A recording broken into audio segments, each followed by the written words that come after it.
Hello, ഇന്നത്തെ എൻ്റെ recipe ഒരു ഫിഷ് കറിയാണ്. ഇത് കൊഴുവ എന്ന് പറയും. നിങ്ങളുടെ നാട്ടിൽ എന്താ കൊഴുവ എന്ന് പറയണത്? കൊഴുവ എന്ന് തന്നെയാണോ അതോ വേറെ എന്തെങ്കിലും പേര് പറയുന്നുണ്ടോ? അപ്പോൾ ഇതിൻ്റെ ഇൻഗ്രീഡിയൻ്റ് ആയിട്ടുള്ളത് എണ്ണ ഒഴിക്കുക, മൺചട്ടി എല്ലാം ഇട്ടിരിക്കുന്ന സവാള, ഉള്ളി, പച്ചമുളക്, ഇഞ്ചി, ഇത്ര ഇൻഗ്രീഡിയൻ്റ് എടുത്ത് നന്നായിട്ടൊന്ന് വഴന്ന് ഒരു ബ്രൗണിഷ് കളറായിട്ട് വരുമ്പോഴേക്കും നമുക്ക് അതിനകത്തേക്കുള്ള പൊടികൾ ഇട്ട് കൊടുക്കാം.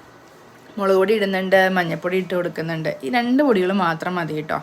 അപ്പോൾ നന്നായിട്ടൊന്ന് ഈ മുളക് പൊടി മഞ്ഞൾപ്പൊടിയൊക്കെ ഒന്ന് മുരിഞ്ഞതിന് ശേഷം മാത്രം നമുക്ക് അടുത്ത ഇൻഗ്രീഡിയൻറ്റ് തക്കാളി ഇട്ട് കൊടുക്കുക. അപ്പോൾ ഞാൻ കുറച്ച് എണ്ണയുടെ ആവശ്യം നമുക്ക് തോന്നിയതുകൊണ്ട് കുറച്ച് എണ്ണയും കൂടി ഇട്ട് നന്നായിട്ടൊന്ന് ആ എണ്ണയിലിട്ട് ഇത്രയും ഇത് വഴറ്റി എടുത്തിട്ട് നമുക്കൊരു തക്കാളിയും കൂടി ഇട്ട് നന്നായിട്ടൊന്ന് മിക്സ് ചെയ്തെടുക്കുക.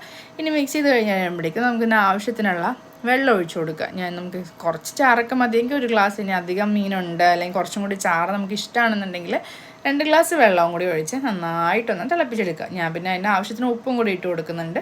നമ്മൾ മീൻ എപ്പോഴും ഇടുന്നതിന് മുമ്പ് തന്നെ നമുക്ക് ഉപ്പിട്ട് കൊടുക്കാം. എന്നാലാണ് ആ മീൻ തിളക്കുമ്പോൾ ആ മീനത്തിലൊക്കെ ആ ഉപ്പും പുളിയൊക്കെ നന്നായിട്ട് പിടിക്കുകയുള്ളൂ. അപ്പം നമ്മുടെ മീനിൽ ആവശ്യത്തിന് ഉപ്പൊക്കെ ആയിട്ടുണ്ട്, തിളച്ചിട്ടുണ്ട്. അപ്പം നമുക്ക് കഴുകി വെച്ചിരിക്കുന്ന ഈ മീൻ അതിനകത്തേക്ക് ഇട്ട് കൊടുക്കാം.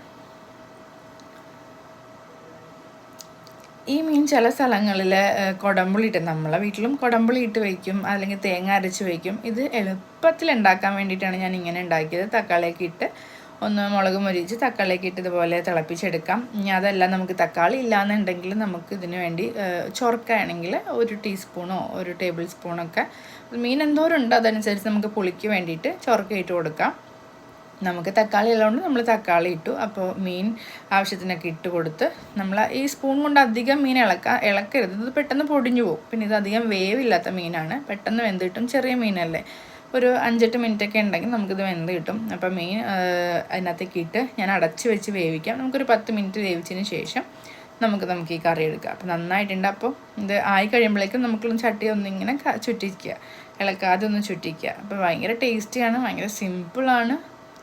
എല്ലാവരും ഒന്ന് ട്രൈ ചെയ്ത് നോക്കുക. അഭിപ്രായങ്ങളും വിമർശനങ്ങളും അറിയിക്കുക. അപ്പോൾ അത്രയേ ഉള്ളൂ. ബൈ.